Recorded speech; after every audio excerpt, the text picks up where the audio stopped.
Imagine a perfect sunny Sunday morning. You and your friends are geared up for an adrenaline rush, ready to skydive from a plane over the Missouri countryside. Seconds after takeoff, the engine struggles, the plane makes a sharp turn, and then nosedives straight into a field, erupting in flames. All 12 people on board, 11 skydivers and their pilot, are gone in an instant. Everyone's talking about this heartbreaking Missouri skydiving plane crash. But here's what they're missing: the deeper questions and uncomfortable truths behind one of the deadliest skydiving accidents in recent U.S. history. Stick around for the full story.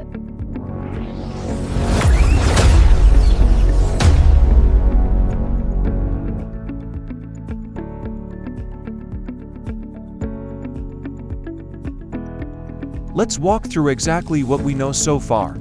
On Sunday morning, June 14th, a Pacific Aerospace P750 or PAC-750XL operated by Skydive Kansas City took off from Butler Memorial Airport in Butler, Missouri. On board were 11 skydivers, including experienced jumpers and at least 2 tandem participants and 1 pilot. The plane had just lifted off and climbed only about 100 feet when it began struggling to gain altitude. Witnesses and preliminary reports say it made a sharp left turn, appeared to lose power, stalled, and then nosedived into a field roughly 300 yards from the runway near Business Interstate 49. The aircraft caught fire immediately. First responders arrived quickly, but there were no survivors.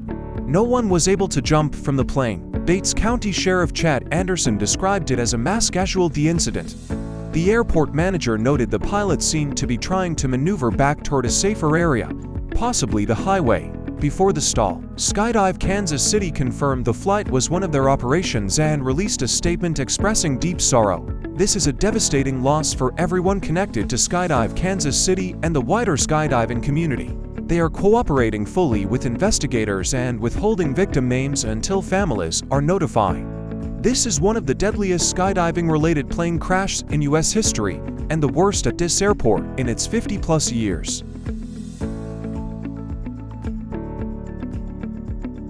The story exploded nationally within hours. Major outlets, AP, NBC, The New York Times, Guardian, local stations like KMBC and KCTV5 ran continuous coverage. The image of a skydiving plane, something meant for thrill and freedom, turning deadly so quickly struck a nerve. Social media filled with heartbreak, skydiving enthusiasts sharing memories, families in shock, and aviation watchers speculating on causes. Hashtags related to Missouri plane crash and Skydive Kansas City trended. Officials from Governor Mike Kehoe to U.S. Representative Mark Alford visited the scene and offered support. The small town of Butler, population approximately 4,300, is in mourning, with clergy and crisis teams helping families who witnessed the crash. The national conversation quickly moved from the tragedy itself to bigger questions about small plane safety and skydiving operations.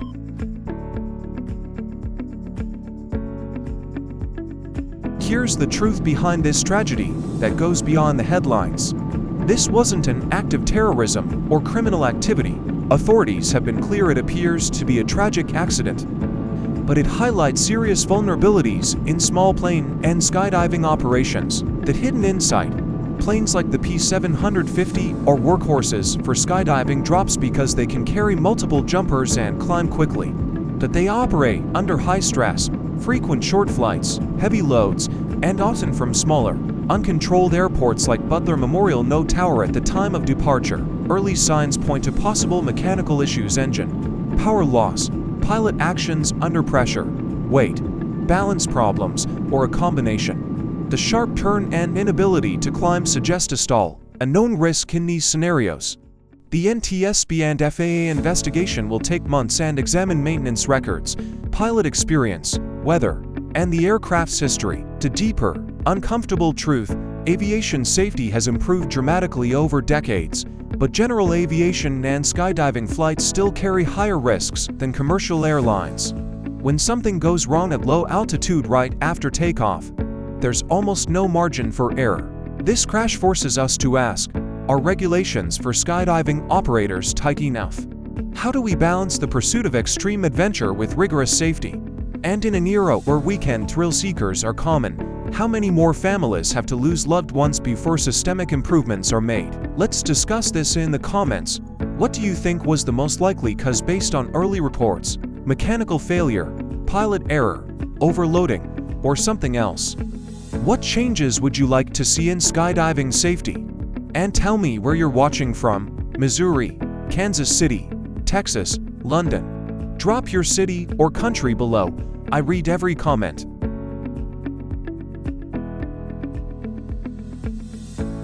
As of June 15th, the NTSB is leading the investigation and investigators are on scene.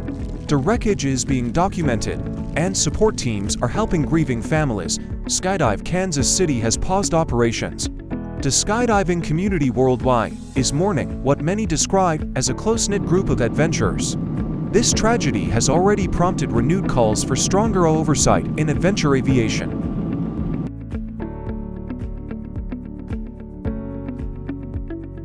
The Missouri skydiving plane crash that killed 12 people is a devastating reminder of how quickly life can change, even on a day meant for excitement and adrenaline. Now you have the detailed story, what happened, how it spread, and the real questions it raises. Final questions for the comments. What one improvement do you think could prevent future skydiving plane tragedies? Have you ever been skydiving, or would this make you think twice? Once again, where are you watching from today? Tag your city. The more respectful discussion we have, the more awareness we build. If you want more in-depth, curious breakdowns of the biggest tragedies and trends making headlines, subscribe now, hit the notification bell, and join the Truth Behind Trends community. Drop a like if this video helped you understand the full picture. Thanks for watching, stay curious, stay safe, and I'll see you in the next one.